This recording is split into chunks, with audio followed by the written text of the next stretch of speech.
Hello, everyone. It's Will, and I'm back with another tarot unboxing. I recently received Tarot of the Abyss, and I'm going to do a brief unboxing video here. Here is the box, of course, that it came in. Let me remove the plastic. This has never been opened.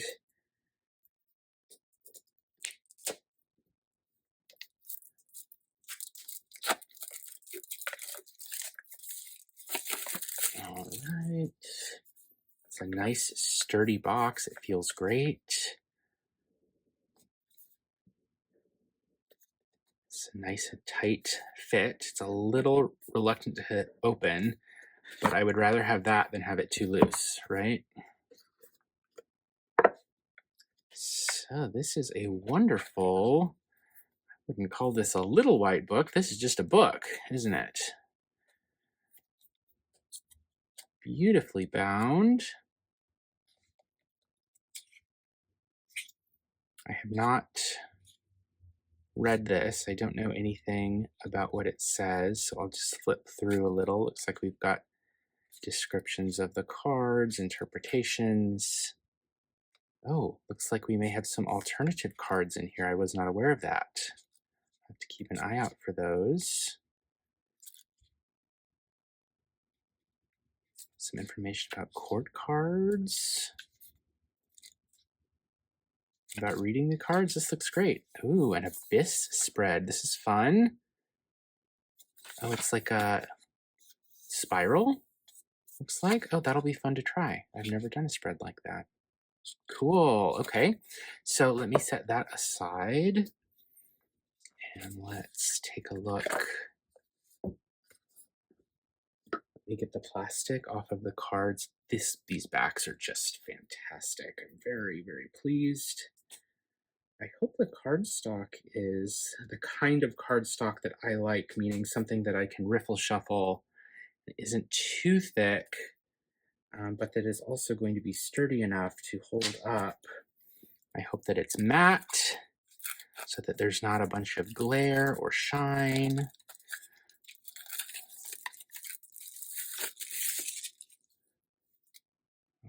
Okay, so here is a card back. It looks pretty matte. Not getting much shine here. Thin cards seem to be very flexible.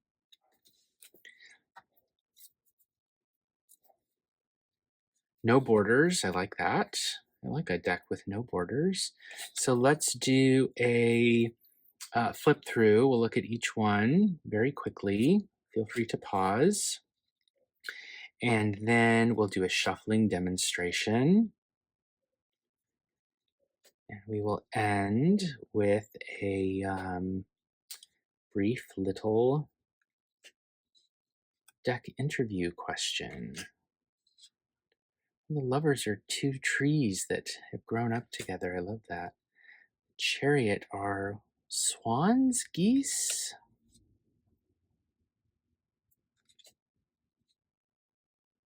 Hermit has a snake. Wheel of Fortune. Justice. The scales are in her eye, I believe. Oh, this is so cool. Look at the Hanged One is the perspective. You're seeing things from the perspective of someone hanging upside down. That is rad.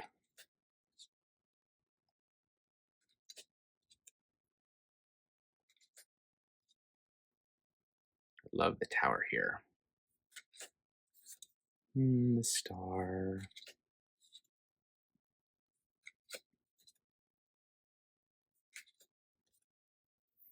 Okay, so number 20 is awakening instead of judgment.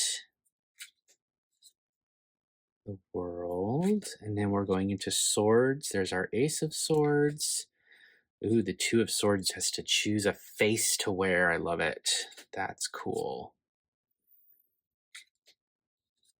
Okay, here we've got two options for the three of swords. So I will have to choose which of those to use.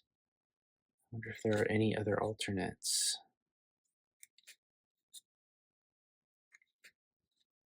Hmm.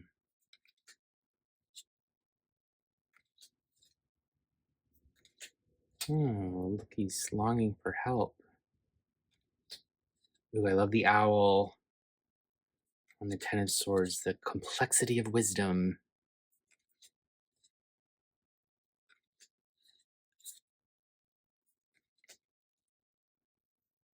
And wands. Here's our Ace of Wands. I love the ship on the 3. Birthday celebration for the 4. Birds fighting, competing in the 5. Fairly classic 7 of Wands. 8 of Wands has more birds. Geese, I think.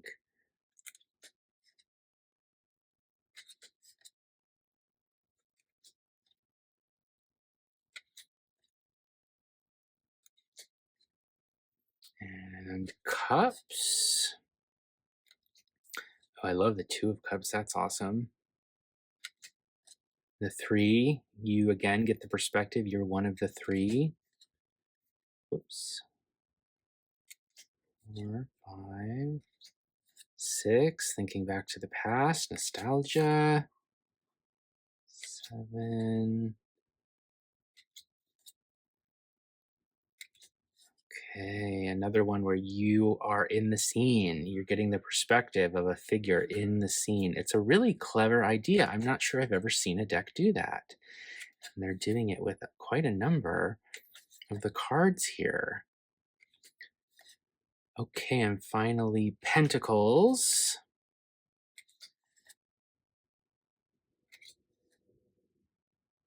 These pentacles are too big. That's the point, I think, in that 4.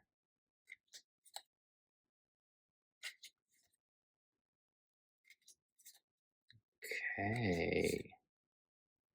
And the Pentacles court cards.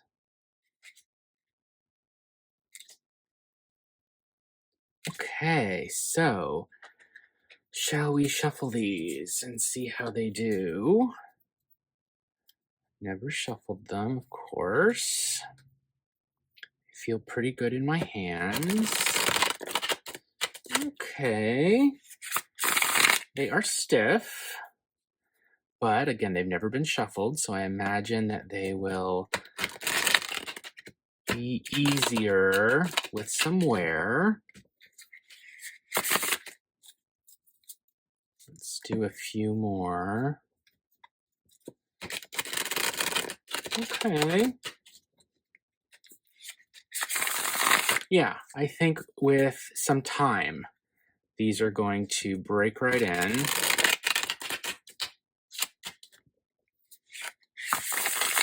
Okay, so let me shuffle these off camera for a bit, get them good and mixed, and then we will do a deck interview question. Okay, so I've shuffled these at least 10 times, and let's do a little deck interview question, and let's use, since this is Tarot of the Abyss, let's ask, what can we learn from looking into the abyss? What can we learn from looking into the abyss? Okay, we'll hope we don't end up with a quote by Nietzsche or anything like that. All right. What can we learn from looking into the abyss?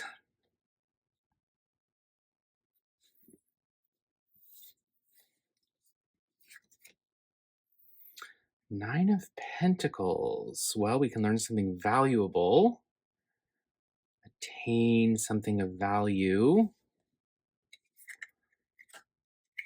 Ace of Swords, but we'll need a sharp mind to do it, or it might cut us. 9 cups. So the 9 pentacles turn into 9 cups. That's the way I would read this, left to right. Although I guess another way to read it would be Looking into the abyss gives us a choice between nine pentacles or nine cups. But I think I like the first way better. It seems to make more sense. So, what can we learn from looking into the abyss? We can learn practical, valuable insights that we make use of intuitively, right? It's from practical to intuition. Does that make sense? And we have to be careful along the way of getting hurt, of getting cut. So it's a bit of a warning looking into the abyss. We can take something valuable and we can make it into something fulfilling. Yeah. But we've got to watch ourselves on the point of that Ace of Swords. All right, I'll end it here. I hope you enjoyed this unboxing of Tarot of the Abyss, and I will see you next time.